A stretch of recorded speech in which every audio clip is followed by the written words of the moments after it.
ನಿಮ್ಮಿಂದ ಇನ್ನೇನನ್ನ ತಾನೇ ನಿರೀಕ್ಷೆ ಮಾಡ್ಲಿಕ್ಕೆ ಸಾಧ್ಯ ರೀ?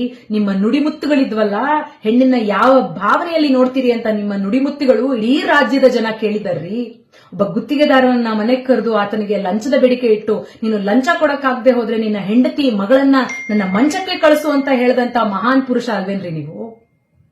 ನಿಮ್ಮಂತ ನಾಲಿಗೆಗೆ ಕಂಡ್ರಿ ಹೇಳಿರೋದು ಪುರಂದರದಾಸರು, ಆಚಾರವಿಲ್ಲದ ನಾಲಿಗೆ ನಿನ್ನ ನೀಚ ಬುದ್ಧಿಯ ಬಿಡು ನಾಲಿಗೆ, ವಿಚಾರವಿಲ್ಲದೆ ಪರರನ್ನ ದೂಷಿಸಲು ಚಾಚಿರುವ ನಾಲಿಗೆ ಅಂತ. ನೀವು ಕೆಲಸ ಮಾಡಿ, ರಾಜಕಾರಣದಲ್ಲಿ ನಿಮ್ಗೆ ಅವಕಾಶ ಸಿಕ್ಕಿದೆ, ಕೆಲಸ ಮಾಡ್ರಿ. ಅದೇ ಪಾಟ್ ಹೋಲ್ ಮುಚ್ಚಿ ಅಂತ ಅಂದ್ರೆ ಇಂಜಿನಿಯರ್ಗಳಿಗೆ ಕರೆದ್ಬಿಟ್ಟು ಪಾಟ್ ಹೋಲ್ ಮುಚ್ಕೂಡ್ದು, ಸರ್ಕಾರಕ್ಕೆ ಕೆಟ್ಟ ಹೆಸರು ಬರಬೇಕು, ಜನಗಳು ಹೆಂಗಾದ್ರೂ ಸಾಯ್ಲಿ, ಸರ್ಕಾರಕ್ಕೆ ಸಚಿವರಿಗೆ ಕೆಟ್ಟ ಹೆಸರು ಬರಬೇಕು ಅಂತ ಹೇಳಿ ಪಾಟ್ ಹೋಲ್ ಮುಚ್ಚಕ್ ಬಿಡದೆ ಇರುವಂತ ನೀವು ಇವತ್ತು ಅಭಿವೃದ್ಧಿ ಬಗ್ಗೆ ಮಾತಾಡ್ತೀರಿ, ನಿಮ್ಮನ್ನ ಕಡೆಗಣಿಸೋದ್ರ ಬಗ್ಗೆ ಮಾತಾಡ್ತೀರಿ.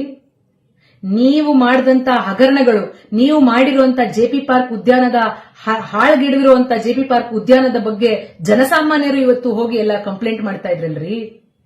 ಆ ಚೆನ್ನಾಗಿದ್ದಂತ ಸ್ವಿಮ್ಮಿಂಗ್ ಪೂಲ್ ಅಲ್ಲಿ ಇವತ್ತು ಹಾವು ಚೇಳುಗಳು ಓಡಾಡ್ತಾ ಇದಾವೆ. ಆ ಮಕ್ಕಳು ಆಟ ಆಡ್ತಾ ಇದ್ದಂತಹ ಆಟದ ಮೈದಾನ ಇವತ್ತು ಎಲ್ಲವೂ ಕೂಡ ನೆನಗುದಿಗೆ ಬಿದ್ದಿದೆ. ಅಲ್ಲಿ ಉಪಯೋಗಿಸ್ಲಿಕ್ಕೆ ಯಾವ ವ್ಯವಸ್ಥೆನೂ ಕೂಡ ಇಲ್ಲ.